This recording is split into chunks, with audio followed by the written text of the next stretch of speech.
the heck, man? What the heck? I literally just did a video that the San Antonio Spurs were interested in Chris Paul. I thought that it would at least be a day before anything goes down, but no, they go ahead and do it now. It's too late. Now it's going to seem like I'm late to the punch, and I'm really not.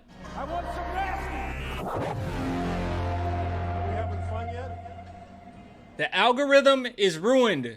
It's absolutely ruined for me, but that's okay.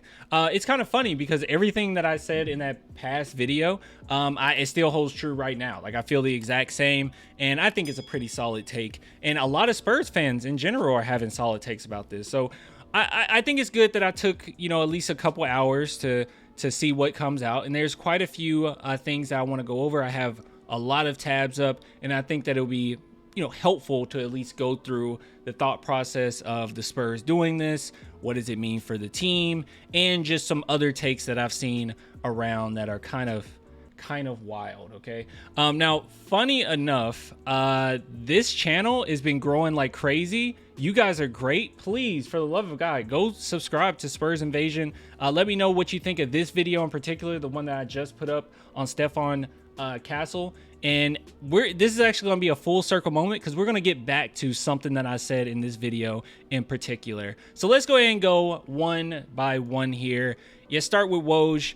So Woj posted this, in which we agreed to a 1 year, $11 million plus deal, obviously for San Antonio Spurs.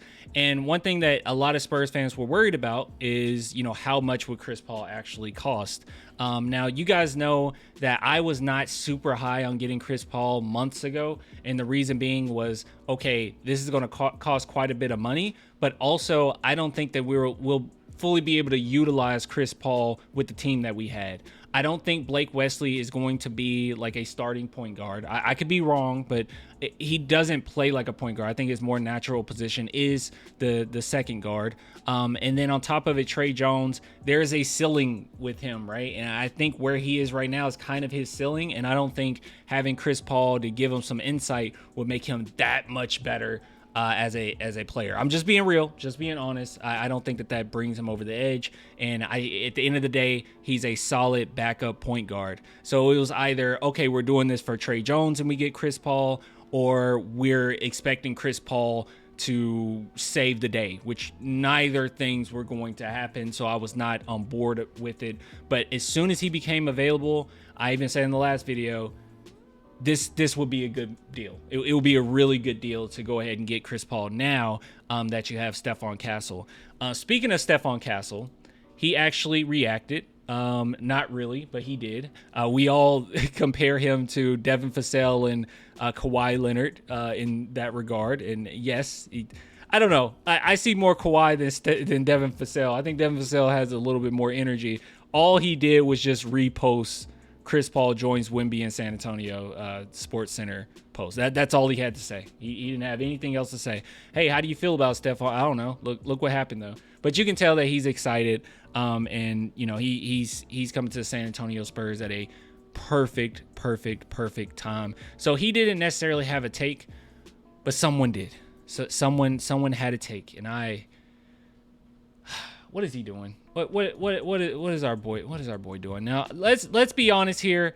Dez Bryant, if you're a Cowboys fan, obviously you know Dez Bryant. If you're an NFL fan, I guess you know Dez Bryant. But he does not have good takes. I mean, I've seen many of takes that he's put out. He does not have good takes, okay? And this is a terrible one. So he actually posted something. Actually, hold on. Actually, I'll go to the first thing. Just put it all in context, okay? Because that's him just reacting to someone. This is Clan the Spurs fan reacting to what he put here. So this is what he put. He said Chris Paul might get his first championship ring next year.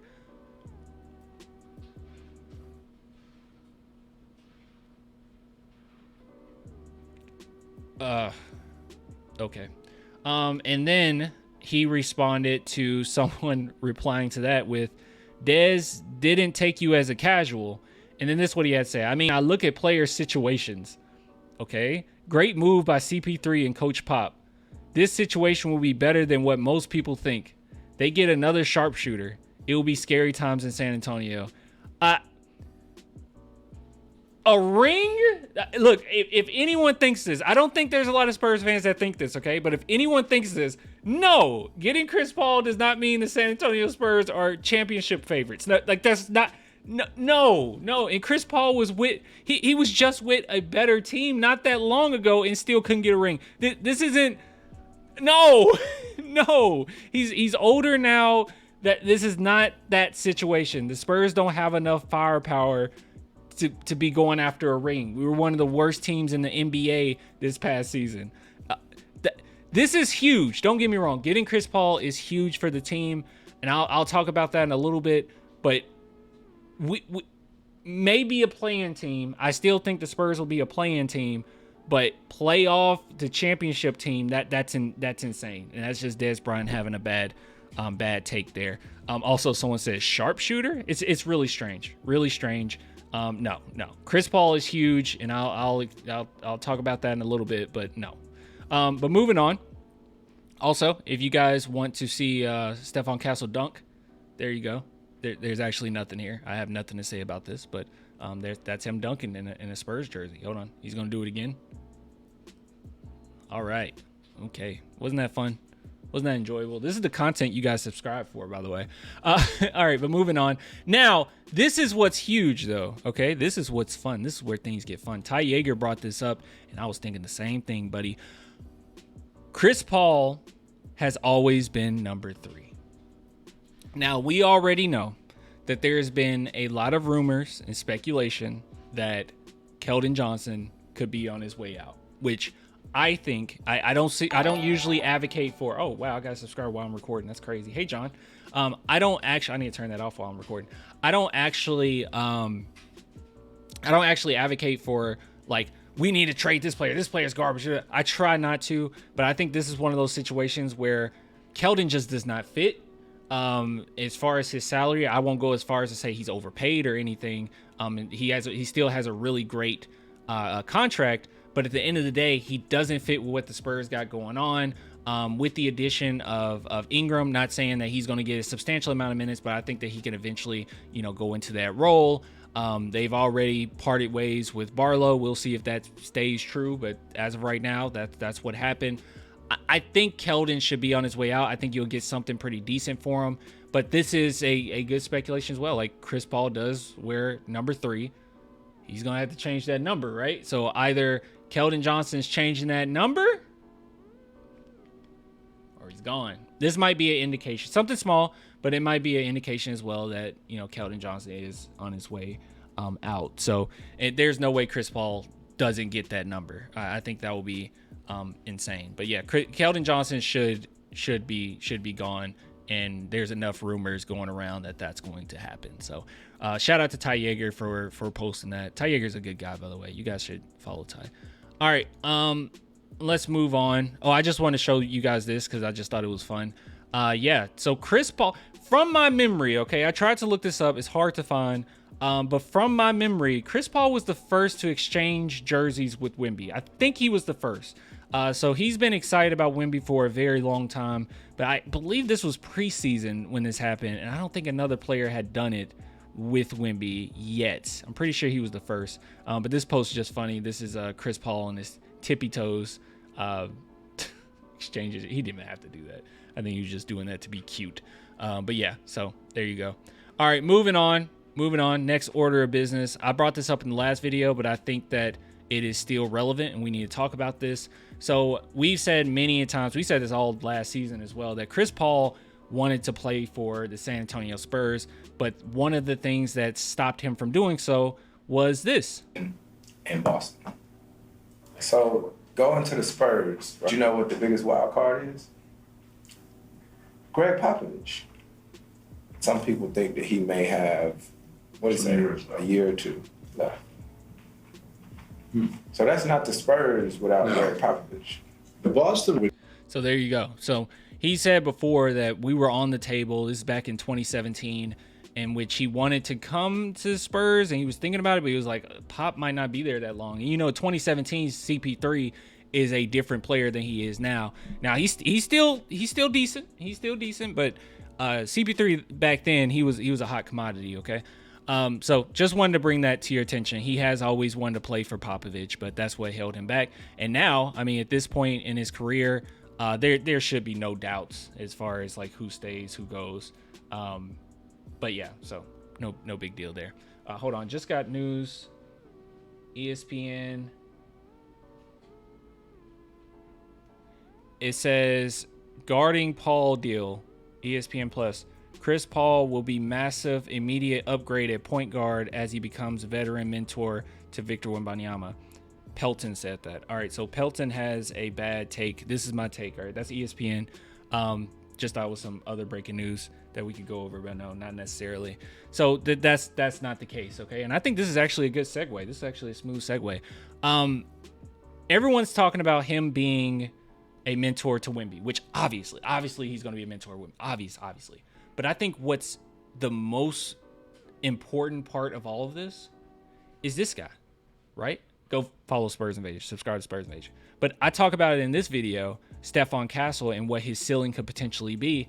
And one thing that I bring up in this video is that if everything comes together, him being a great rebounder, great defender, 6'6" frame, he's a patient player, he's a winner, all of these different things, if he can bring it together and he can develop a better shot and everything, he could be very similar to someone like SGA. Like that could be his ceiling. And he's already said and put on record that yes, my game is very similar to SGA's. So I think that that's where this is huge, because if he can mentor Stephon Castle and allow Stephon Castle to be the starting point guard, I think that would highly benefit the Spurs for the future and even the short term, honestly. Now, here's the thing though, and this is where I get kind of excited, okay? Chris Paul also mentored Shea, and I don't think Shea would be the player he is today if it weren't for Chris Paul. And they actually have a really great relationship. I don't know if you guys ever seen this, but this is pretty cool. Him to now being he's one of Dre's favorite players. I mean this when I say it, and I try not to get emotional when I talk about Shea, man, because that was my first year living without my family, right? Without my wife and my kids in LA. And man, Shea, he just a basketball head, right? You show me somebody love basketball and crazy about their family, then me and them gonna be tight, right? And so Shea would come over to my house before practice just to eat, because I had a chef. You know what I'm saying? Night after games, Shea at my house, him and Darius Baisley, Lou Dort or whatnot. So he's so good when it come to hooping, and he's just an even better person, and I mean that. Talk about Now the reason why I'm not saying Shea and Stephon Castle are the exact same, player. I'm not saying that. But I do highly believe that SGA wouldn't be who he is if it weren't for Chris Paul, helping him in that regards, or at the very least, he expedited the process of what Shea was going to inevitably become. So the reason why this is huge, where Chris Paul is like, hey man, we had, dinners together. We spent so much time together. And, I love that. I love basketball heads. That is the Spurs. I mean, it's mandatory if you're going to be a Spur to spend that time together. So they're going to be having a lot of time around Chris Paul. It's going to be an abundant amount of time spent with Chris Paul, picking his brain, talking basketball. And there's no one in our core right now, in our core group, that I'm worried about when it pertains to their mind isn't going to be set on basketball, right? I think all of these guys love and breathe basketball. I mean, Jeremy Sohan is that way. I mean, say whatever you want. We need to do a video on him. I need to put down Spurs Invasion. We got to do a video on our boy. But Sohan is that way. Castle has been, described as that way. He's described as a winner. By many different people. Obviously, Wemby is that way. I don't even think I have to say that. Devin Vassell is that way. Like, all of these guys really care about the craft and really care about basketball. So I think it's a match made in heaven. Like I said several months ago, this wouldn't have been a great deal, but I think everything lining up the way that it has is great. And I think we need to go ahead and say, I keep saying it, but this right here. Brian Wright is a good GM, man. I'm not someone that's just going to be a homer no matter what, right? Like, you guys hear how badly I talk about my Dallas Cowboys. I think they're terrible. I think they're incompetent with some of the things that they do. I think they have a terrible front office. But I don't feel that way with the Spurs, man. I truly do believe Brian Wright has been doing a phenomenal job, and him making that room, right? Not getting the 8th pick, but trading that off and getting future picks where you can potentially use that in the next year or two, you know, trying to make a big deal happen, whether it be pushing off Graham's contract. And that's another way you can see this as well. Maybe this is just a Devontae Graham replacement, which is a crazy great upgrade for Devontae Graham. But I won't go as far as to what ESPN has to say here, where this is a huge upgrade and now, you know, he's about to mentor Victor and they're going to be great. It's like, I don't know about all that. He will mentor Victor, but I think at the end of the day, the person that will benefit the most is this guy right here, the guy we just grabbed. And he's been very open that he wanted to go to a team that didn't already have an established point guard. So I highly do believe that he is going to be being mentored by someone that could help him transition into the player that he wants to be. So that's all I really have to say. But yeah, guys, like I said, subscribe to this channel. I'll give it to you guys later. I got the link below, like in the description of this video, or you can just go straight to YouTube, type in Spurs Invasion. I'll pop right up. But I will give it to you guys later, man. Until next time, bye.